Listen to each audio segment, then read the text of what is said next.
தமிழ்நாட்டில் திராவிட முன்னேற்றக் கழக அரசு மாண்புமிகு தமிழக முதல்வர் தளபதி அவருடைய தலைமையிலே அமைந்த பின்னாலே பல புதிய திட்டங்களை மாண்பு முதலமைச்சர் அவர்கள் துவக்கியிருக்கிறார்கள். இரண்டொன்றை மட்டும் உதாரணத்திற்கு சொல்ல வேண்டும் என்று சொன்னால், பள்ளிக்கு செல்லுகிற குழந்தைகளுக்கு காலை உணவு திட்டம்.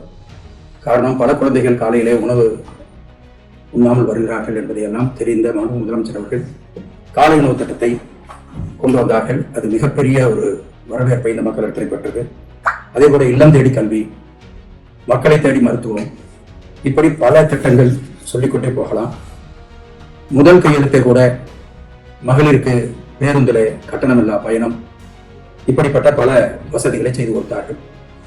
அதே போல அரசு பள்ளியில படிக்கிற குறிப்பாக பெண் குழந்தைகள் பாதியிலேயே படிப்பை விட்டு விடுகிறார்கள். காரணம், உயர்கல்விக்கு அவர்கள் போவதற்கான வாய்ப்பில்லை. அந்த குடும்பம் அதை செலவு செய்ய முடியாது என்ற நிலை இருந்தது. அதை மாண்பு முதலமைச்சர் அவர்கள் உணர்ந்த காரணத்தால் அரசு பள்ளியிலே படித்து உயர்கல்விக்கு போகிற மாணவிகளுக்கு மாதந்தோறும் 1000 ரூபாய் கொடுப்பதற்கான திட்டத்தை கொண்டு வந்தார்கள். அந்த திட்டத்தை விரிவாக்குவதற்கான பல நடவடிக்கைகளையும் மாண்பு முதலமைச்சர் அவர்கள் எடுத்துக்கொண்டிருக்கிறார்கள். இப்படி பல திட்டங்களை நாம் சொல்ல முடியும். இதில் மிக முக்கியமாக மாண்பு முதலமைச்சர் அவர்கள் இப்பொழுது கவனம் எடுத்து செய்வது முதலமைச்சர் அவர்களின் விரிவான மருத்துவ காப்பீடு திட்டம். இந்த திட்டம் மிகச் சிறப்பான திட்டம், பயனுடைய திட்டம்.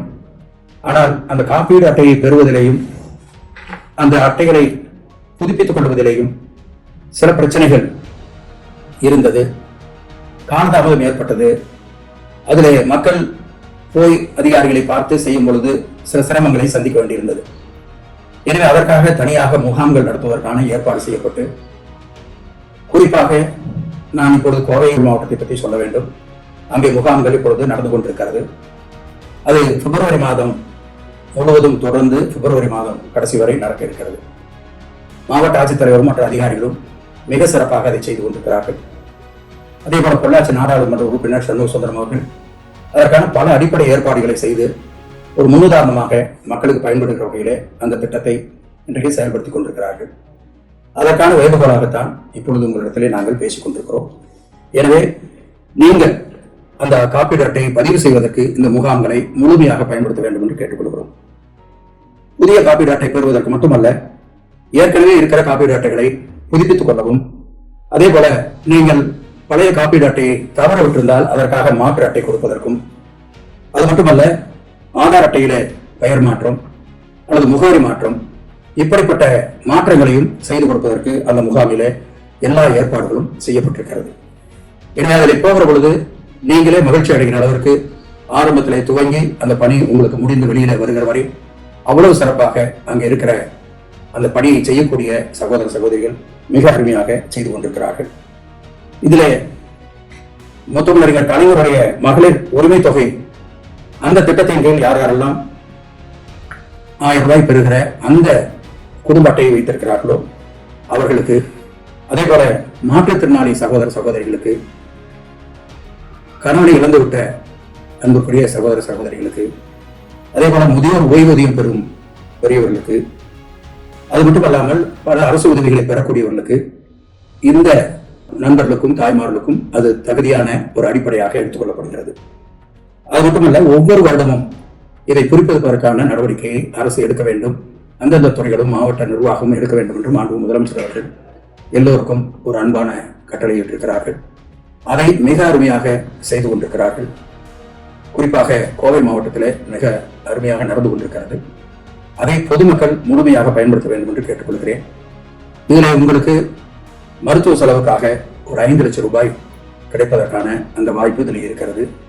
குடும்ப அட்டை, ஆதார் அட்டை, வருமான சான்றிதழ், இதையெல்லாம் எடுத்துக்கொண்டு போக வேண்டும் என்று நாங்கள் கேட்டுக்கொள்கிறோம்.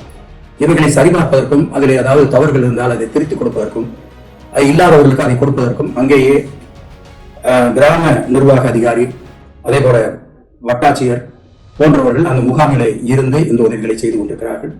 எனவே அந்த முகாம்கள் இன்னும் வெற்றிகரமாக சிறப்பாக நடப்பதற்கு நீங்கள் முழுமையான ஒத்துழைப்பை தர வேண்டும் என்று பொதுமக்களை நாங்கள் கேட்டுக்கொள்கிறோம். இப்பொழுது நாங்கள் சில முகாமுக்கு போயிருந்தோம். அந்த முகாமிலே ஒவ்வொன்றிலேயும் ஏறத்தாழ ஒரு 300 பேருக்கு இதை செய்து கொடுக்கிற ஒரு வாய்ப்பு இருந்தது. அதே போல ஒரு நாளைக்கு 10 முகாம்கள் நடத்துகிற பணியை அவர்கள் துவக்கினார்கள்.